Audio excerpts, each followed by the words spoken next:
Welcome to Embrace Your Inner Boldness, the podcast dedicated to empowering you to live confidently, embracing all parts of who you truly are. I'm Melissa Henning-Frank, and I'm the founder, success coach, and consultant of Becoming Bold, LLC, and you can count on me to be your guide on this incredible journey of self-discovery and transformation. Let's get right to it.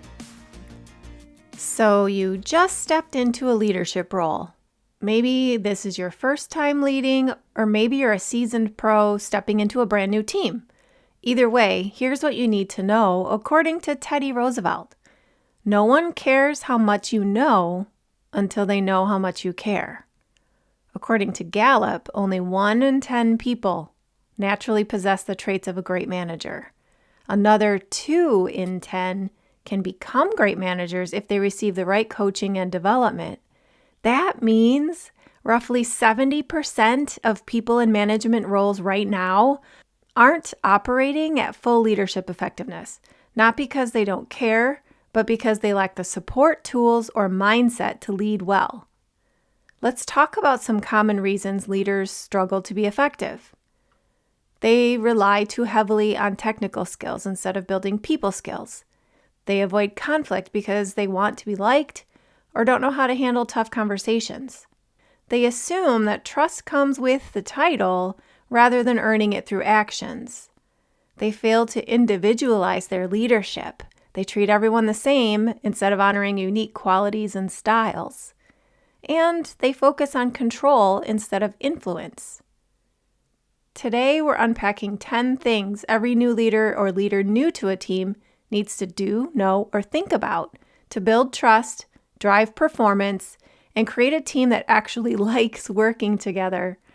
I'll drop some eye-opening stats along the way, and I'll share how I can help you make this transition smoother and more impactful because you don't have to figure it out all alone. And if you're thinking, I'm not a leader, so maybe I'll skip this one, don't. And here's why.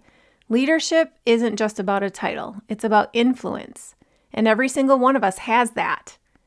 Or maybe you're mentoring someone at work. Maybe you're the one holding your family together. Maybe you're part of a team that could be stronger and you want to know how to help. This episode will show you how to build trust fast, recognize and honor people as individuals, and create a team culture that actually works, whether that's at work, at home, or in your community. And I'll also share what happens when leaders don't do these things because, trust me, you'll feel the difference. Plus, I'll give you some practical ways that Becoming Bold LLC can help if you want support, building a team, or stepping into your own leadership more confidently. Ready? Let's freaking go. Let's get into 10 must-dos for new leaders or leaders new to a team.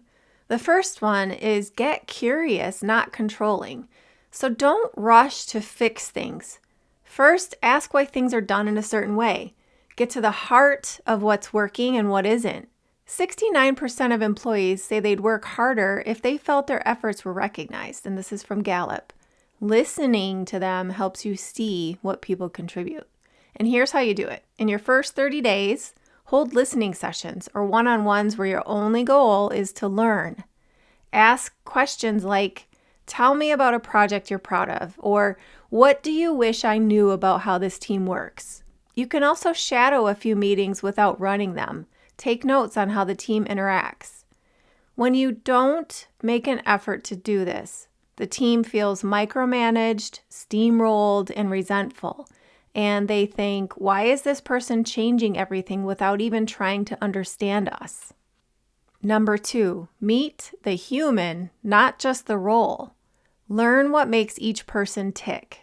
Understand their goals and empathize with their worries. Find out what support looks like to them. Employees who feel recognized as individuals are 3.5 times more likely to be engaged, and that's from Deloitte. And let's talk about how to do this. So in your one-on-ones, ask about career goals, preferred ways to get feedback, and really what motivates them, what gets them jazzed up. Acknowledge birthdays, big wins, or even tough personal moments without prying. When you don't do these things, people feel invisible. They think, they don't even see me, I'm just a cog in the wheel. Number 3, share your why. Like Simon Sinek says, start with why. Let the team in on what matters to you, what you value, what kind of team you hope to create. And here's how you do it. At your first team meeting, share what you value as a leader. For example, I value collaboration over competition, or my goal is to build a team where everyone has a voice. And be transparent about priorities and decisions. When you don't do these things, people are left to fill in the blanks, and they often assume the worst. They'll think, what's their agenda? Can I trust them?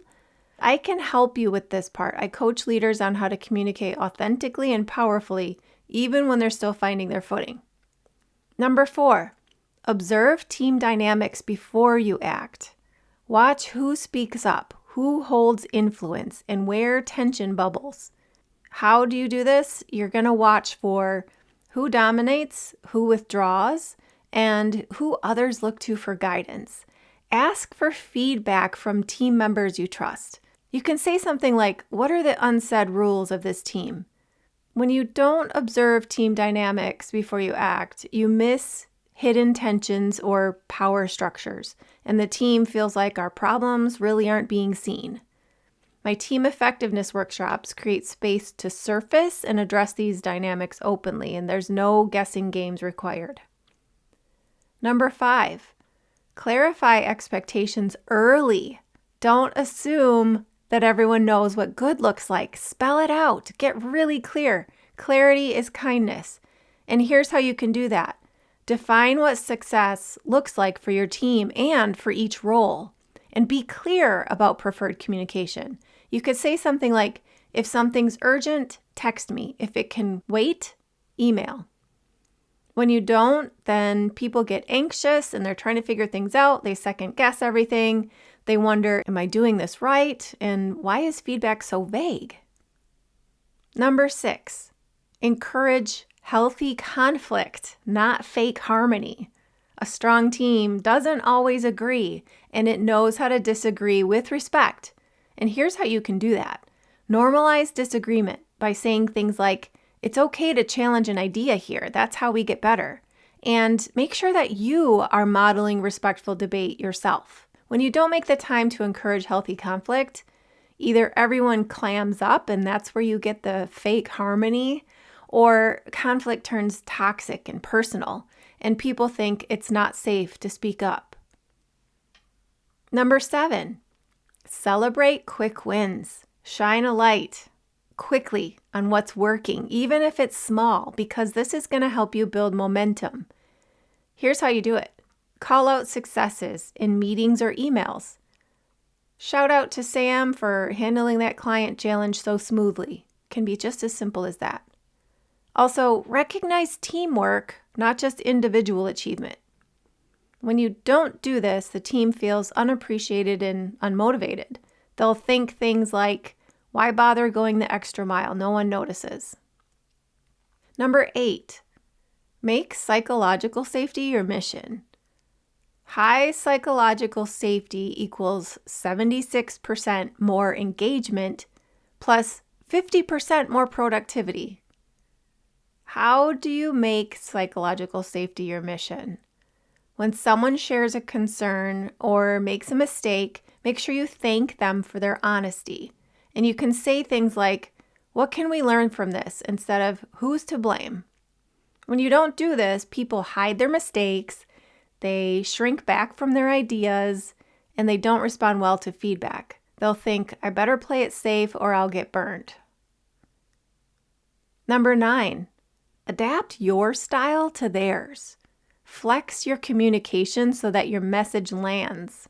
And how you do this is learn who prefers direct communication versus getting more context, and adjust your tone and your delivery so that your message lands clearly for different people. When you don't do this, people feel misunderstood and frustrated. They think, why can't they just meet me where I am? I can help you with this with Myers-Briggs tools and coaching to help you understand how to flex your style without losing your true self. Number 10, check your ego at the door. This is not about showing that you're the smartest. The focus is about building the smartest team. And here's how you do it. You ask for feedback. Say things like, how am I doing so far as your leader? And what could I do better? Also, admit mistakes openly. Don't hide them. Don't push them off on another team or another person. When you don't do these things, the team feels like it's about you and not them. And trust erodes even before it gets a chance to get built. They'll think things like, they care more about looking good than helping us succeed, and that's not healthy. I can support you in building confidence without ego, so you can focus on creating impact, not proving yourself. So why does all of this matter? Let's talk about the performance and camaraderie link. Teams that feel seen and supported perform better, and that's not fluff, that's fact. Strong camaraderie drives job satisfaction, it lowers turnover, and it fuels innovation. Also, teams with high engagement show 20% higher profitability. If you want a team that performs, it starts with recognizing and valuing the whole person, not just the job title. If you're a new leader or new to a team, you might feel like your first job is to prove yourself, but it's not. It's to build trust. That's what earns you influence and fuels performance. I help leaders do this through new leader integration sessions, Myers-Briggs personal impact reports and team debriefs, team effectiveness and communication workshops, and one-on-one leadership coaching. So here's your challenge. In the next 7 days, have at least one meaningful one-on-one meeting where you ask about someone's goals, values, or what makes them feel supported. Also, observe one meeting and jot down the power dynamics and communication patterns. Remember this, leadership is not about you. It's about what you create through others. So if you're ready to stop winging it and start building a team that clicks, make sure you reach out. Together, we can create a custom plan that meets your team where they are and sets you up for bold success. Make sure you check the show notes for all the links, plus one-pagers on the programs that I offer, and let's chat. And until next time, please be kind to your mind. That's it for today's episode of Embrace Your Inner Boldness. If this stirred something in you, don't let it fade. Screenshot this episode, tag me at Becoming Bold LLC, and share it with someone else who's ready to rise. And hey, if you haven't already, take a second to subscribe, rate, and review the show. That's how we spread the boldness and keep this movement growing. Whatever came up for you today, feel the fear and do it anyway. You don't need to wait for perfect timing or permission. You are powerful. You are ready. And remember, the only limit to your boldness is the one you set for yourself.